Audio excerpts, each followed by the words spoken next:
तो ऐतिहासिक प्रमाण के साथ और शास्त्रों के प्रमाण के साथ आपको संभल दिखाने जा रहे हैं। आज गूगल मैप का हम आपको दिखाते हैं और सारी ऐतिहासिक प्रमाण एक साथ आपके सामने होंगे। यहाँ हम गूगल मैप में आपके सामने ही बरनावा को टाइप कर लेते हैं, क्योंकि पिछली वीडियो में हमने बरनावा को ही ब्रह्मव्रत सिद्ध किया था और ब्रह्मव्रत के अंदर ही पंचतीर्थ हैं, जिन पंचतीर्थों को कल्कि पुराण संभल के नाम से जानती है, वही पांचों तीर्थ सामूहिक रूप से संभल कहलाते हैं। आज हम वहीं पहुंच रहे हैं। स्क्रीन पर आपके सामने गूगल मैप चल रहा है। हम सीधे बरनावा, जो कि पौराणिक ब्रह्मव्रत के नाम से प्रसिद्ध है, ये जाना जाता है, यहाँ हम पहुंच चुके हैं। स्क्रीन पर आप देखिए, यदि ब्रह्मव्रत में स्थित वारणावत रूपी पंचतीर्थ, जैसा कि कल्कि पुराण कह रही है, ये श्लोक आपकी स्क्रीन पर चल रहा है। ये कहते हैं कि पंचतीर्थ ही कल्कि का संभल हैं और ये पंचतीर्थ ब्रह्मव्रत में स्थित है। ये हमने पिछली वीडियो में सिद्ध किया था। इस बरनावा को ब्रह्मव्रत और हिंडन नदी को हमने सरस्वती सिद्ध किया था। आज हम देखते हैं क्या संभल की सभी शर्तों को ये पूरा करता है। आप स्क्रीन पर देखिए, ये हमारा बरनावा है जिसे ब्रह्मव्रत कहते हैं, और ये नीचे जो आपको दिखाई दे रहा है, ये हमारा वारणावत रूपी वारुणी पर्वत है। वारुणी पर्वत पर वारणावत स्थित है और इस वारणावत के 4 खंड होते हैं, जिन्हें अरिस्थल, वृकस्थल, माकंदश्च और गजाहयम के नाम से जानते हैं। ये 5 तीर्थ ही संभल के नाम से जाने जाएंगे, ऐसा कल्कि पुराण कहती है। अगर यही संभल है तो नास्त्रेदमस की भविष्यवाणियों पर ध्यान कीजिए। नास्त्रेदमस की भविष्यवाणी कहती है कि कल्कि का जो संभल होगा वो 3 तरफ जल से घिरा हुआ क्षेत्र होगा।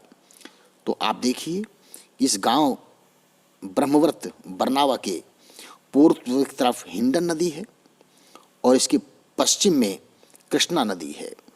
वास्तव में ये कृष्णा नदी को मूल रूप से 3 नाम से जाना जाता है। नाम अन्य भी हैं, लेकिन मूल 3 नाम हैं।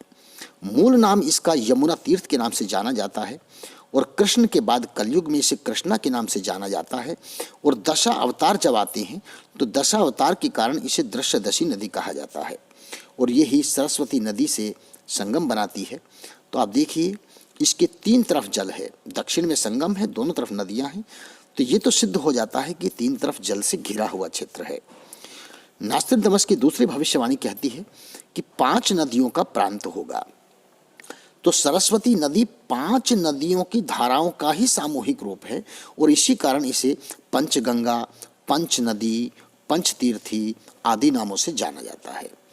तो यहाँ पर कल्कि के संभल के बारे में नास्त्रेदमस की भविष्यवाणी तो पूर्णतया सिद्ध हो जाती है। अब अगला तथ्य है, इसे हमने ग्राम बरनावा को ब्रह्मव्रत सिद्ध किया हुआ है। ये सबसे बड़ा मूल प्रश्न है जो भारत के धार्मिक इतिहास को बदलने के लिए सक्षम है। यदि ये वास्तव में ब्रह्मव्रत है तो ब्रह्मव्रत से जुड़े हुए सारे शास्त्र सम्मत और ऐतिहासिक प्रमाण इससे जुड़े होने चाहिए। तो अगला तथ्य हम देखें, यदि ये पौराणिक ब्रह्मव्रत है तो हमारा कुरुक्षेत्र तीर्थ भी ब्रह्मव्रत में ही स्थित माना जाता है, क्योंकि तीर्थ जितने भी होते हैं वो ब्रह्मव्रत में ही होते हैं। और ये भी वास्तविक है कि पंच तीर्थों में जो माकंदस्य तीर्थ है, ये माकंदस्य भगवान महेश का तीर्थ कहलाता है। अरिस्थल भगवान विष्णु का, गजाहम ब्रह्मा का और माकंदस्य महेश का तीर्थ कहलाता है। और महेश का गुण धारण करके जो गद्दी पर बैठता है वो धर्मराज कहलाता है और धर्मराज के पद पर कुरुवंश का अधिकार था। तो कुरुवंश का जो राजा धर्मराज के पद पर बैठेगा तो उस कुरुवंश के राजा के कारण ही इसे कुरुक्षेत्र तीर्थ कहा गया है, क्योंकि महाभारत युद्ध कुरुक्षेत्र में नहीं, कुरुक्षेत्र तीर्थ में लड़ा गया है। तो यदि ये कुरुक्षेत्र तीर्थ है तो महाभारत युद्ध भी यहीं होना चाहिए। तो महाभारत युद्ध में अगर हम सबसे मेन चीज देखें तो जब अर्जुन ने भीष्म को वध किया तो भीष्म बाण शैया पर लेटे हुए थे, तो अर्जुन ने उन्हें बाण गंगा का जल पिलाया और बाण गंगा भी कही जाती है कि ब्रह्मव्रत में ही स्थित है। तो यदि ये वही ब्रह्मव्रत है तो इसके नज़दीक कहीं ना कहीं हमारा बाण गंगा भी होनी बहुत आवश्यक है। स्क्रीन पर आपके सामने चल रहा है, इसी वारुणी पर्वत पर हमने निशान लगाया है। और यहाँ से हम थोड़ा अगर उत्तर दिशा में चलें तो देखिए मात्र 3 किलोमीटर की दूरी पर आज भी ये शाहपुर बाणगंगा यहाँ पर मौजूद है। इसी बाणगंगा को सरस्वती तीर्थ भी कहा जाता है और इसी बाणगंगा का जल अर्जुन ने भीष्म पितामह को पिलाया था। तो यहाँ से ये सिद्ध हो जाता है कि ये इस आधार पर तो ये ब्रह्मव्रत सिद्ध हो जाता है। इसका दूसरा ऐतिहासिक प्रमाण है कि ब्रह्मव्रत की जो सुरक्षा व्यवस्थाएं होती हैं वो पांचाल महाजनपद के अधीन आती हैं और ये पांचाल महाजनपद का क्षेत्र भी कहलाता है।